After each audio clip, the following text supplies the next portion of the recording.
Bonsoir Madame Rousseau. C'est la dernière fois que vous allez vous exprimer sur notre antenne en tant que président du Conseil national, car vous l'avez annoncé via un communiqué de presse, vous allez quitter vos fonctions lundi prochain, le lundi 3 octobre. Une petite réaction tout d'abord suite à cette annonce.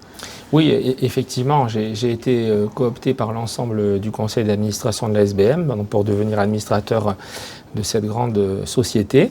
Bientôt, je serai proposé au conseil d'administration pour succéder à Jean-Luc Biamonti, l'actuel président. Donc d'ici la fin justement de l'actuel exercice au 31 mars 2023. Donc bien évidemment, pour me consacrer pleinement à cette nouvelle mission, j'ai décidé de démissionner de ma fonction de président du Conseil national et d'élu, donc à compter du 3 octobre, puisque à partir de cette date, je vais directement y travailler dans cette belle société et j'aurai donc mon bureau dès lundi prochain. Vous l'avez dit, vous quittez vos fonctions avec le sentiment du devoir accompli. Quel regard portez-vous sur à peu près les 5 dernières années à la tête du Conseil national? Je crois qu'on peut dire que nous avons tenu l'essentiel de nos engagements. Nous avons remis le Conseil national à sa juste place au sein des institutions. C'est une assemblée très importante pour la monarchie constitutionnelle. Elle traduit les attentes, les aspirations, les besoins des Monégasques et des résidents. Elle est là pour qu'ils soient encore mieux entendus et pris en compte dans la politique du gouvernement. Donc je crois pouvoir dire effectivement que je peux partir sereinement. Quels sont les dossiers qui vous auront le plus mobilisé, le plus marqué durant votre présidence ?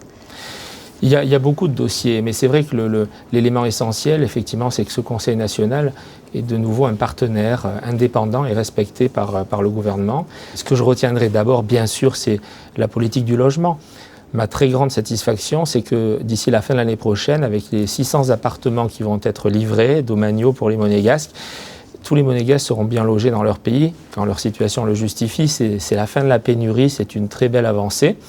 On pourrait parler aussi du contrat habitation-capitalisation, vous savez, qui permet aux Monégasques de ne plus être seulement locataires, mais en quelque sorte de ne plus payer de loyer, d'avoir une propriété aménagée pour eux dans les domaines. Eh bien, nous l'avons encore renforcé, nous l'avons rendu plus accessible. Je pense aussi aux enfants du pays. Alors c'est plus difficile pour eux, on ne voit peut-être pas encore les résultats, mais dès l'année prochaine, avec les livraisons massives pour les Monégasques, de très nombreux appartements du secteur protégé seront libérés pour les enfants du pays. Ils vont vraiment pouvoir y accéder massivement l'année prochaine. Mais c'est vrai que le logement aura été la priorité nationale absolue. Je voudrais dire un mot aussi de l'évolution des lois sociétales. Je crois qu'il faut que Monaco sache adapter ses lois à l'évolution des mentalités, et nous l'avons fait. Dans ce mandat, je rappellerai principalement la dépénalisation de l'IVG pour les femmes et puis bien sûr la création de ce contrat de vie commune qui permet de reconnaître à Monaco l'union libre, que ce soit entre personnes de sexe différent ou de même sexe. Et je crois effectivement que le bilan législatif parle de lui-même. Vous avez également toujours parlé d'unité nationale, elle perdure. Et puis une question que tout le monde se pose, qu'est-ce qui va se passer maintenant? L'union nationale, au fond, c'est quoi? C'est quand tout le monde fait passer l'intérêt général avant les querelles de personnes, avant parfois des divergences justifiées d'idées. Je crois qu'on a su apprendre à tous travailler ensemble et cet état d'esprit, il perdure aujourd'hui. Nous travaillons toujours dans l'union de toutes les sensibilités politiques au Conseil. Je souhaite de tout cœur que cette unité perdure et ce qui va arriver, c'est d'une logique absolue. Il y a une vice-présidente du Conseil national, Brigitte Boccone-Pagès, qui a été élue avec moi en 2003, qui a été élue avec moi en 2008, qui bien sûr a été élue aussi en 2018 dans notre équipe, qui depuis est vice-présidente du Conseil national. Et donc je peux vous annoncer, je le souhaite, mais je le sais, qu'elle est soutenue par l'ensemble des conseillères nationales et des conseillers nationaux et qu'elle sera très bientôt, et c'est une très belle image pour notre pays, la première femme présidente du Conseil national. C'est fini la politique, Stéphane Valéry ? Vous savez, qu'est-ce que c'est la politique?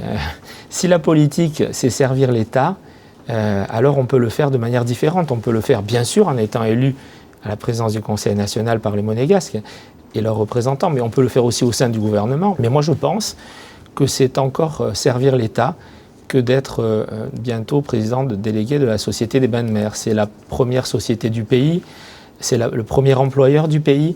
Elle joue un rôle essentiel, elle est très chère au cœur des Monégasques et des résidents, elle est très importante pour le rayonnement international de la principauté. Faut-il rappeler aussi que l'État en est l'actionnaire principal. Donc je continuerai autrement à servir mon pays et à servir l'État dans cette nouvelle fonction. Et justement, quelles seront vos missions à la Société des Bains de Mer? Le conseil d'administration m'a donné des missions spécifiques. Je dois donc analyser l'organisation actuelle de l'entreprise et faire des propositions pour éventuellement en améliorer le fonctionnement. J'ai une mission aussi pour développer et renforcer encore son modèle social et environnemental, et une mission très intéressante et passionnante de réflexion sur d'éventuelles acquisitions à l'international, d'éventuels partenariats commerciaux à l'étranger, pour assurer dans le futur le développement international de la SBM. Un mot, Stéphane Valéry, sur la visite du vice-président de la Commission européenne. Vous avez reçu Maroš Šefčovič hier dans l'hémicycle. Quelle est la position du Conseil national à ce sujet? J'ai redit au vice-président de la Commission européenne que Monaco a un modèle économique et social extrêmement performant, que tout fonctionne aujourd'hui très bien sans traiter avec l'Union européenne, que si je comprends les 4 libertés, les grands principes fondateurs de l'Union européenne, et qui sont parfaitement légitimes et adaptés à des grandes nations, ils ne sont pas clairement transposables à notre petit pays. Notre pays est un pays à nul autre pareil, et donc si nous ne maintenons pas une priorité nationale en matière de logement domaniaux pour les Monégasques, en matière d'emploi, en matière aussi de contrôle de l'installation des étrangers sur notre sol et des créations de sociétés sur notre sol, alors bien c'est l'identité de ce pays qui serait remise en cause. Donc voilà, moi j'aimerais être optimiste, mais je dois dire que nous avons défendu avec fermeté nos positions, que nous sommes assez sceptiques sur la possibilité d'arriver à concilier ces libertés fondamentales pour l'Europe avec la sauvegarde des Monégasques et de notre identité sur notre territoire. Je crois que cette position que nous avons exprimée avec fermeté est un atout pour les négociateurs monégasques, puisque la Commission sait que de toute manière, il faudra que les Monégasques et leurs élus acceptent de ratifier ce traité. Donc j'espère que cela va aider encore les négociateurs monégasques à obtenir plus de concessions. Et trouver un juste équilibre. Pour terminer cet entretien, Stéphane Valéry, s'il y avait un message à adresser aux Monégasques en tant que président du Conseil national, lequel serait-il? D'abord la confiance. Notre pays a un modèle, je le disais, économique et social extrêmement performant. Nous sommes très attractifs. Nous avons des budgets excédentaires, des finances publiques extrêmement saines, des réserves même dans notre fonds de réserve constitutionnel. Voilà, on offre une qualité de vie, on offre une sécurité, on offre tellement d'avantages que de très grand nombre d'étrangers, notamment d'Européens, veulent s'installer et créer des entreprises et investir à Monaco. Donc vraiment une grande confiance et peut-être un souhait, une volonté aussi d'unité. Quand on travaille tous ensemble, les Monégasques, unis derrière notre prince souverain, alors on n'a vraiment pas d'inquiétude à avoir pour l'avenir de nos enfants et c'est évidemment mon état d'esprit. Merci infiniment Stéphane Valéry d'être venu ici dans les studios de Monaco Info. Merci à vous Madame Rousseau.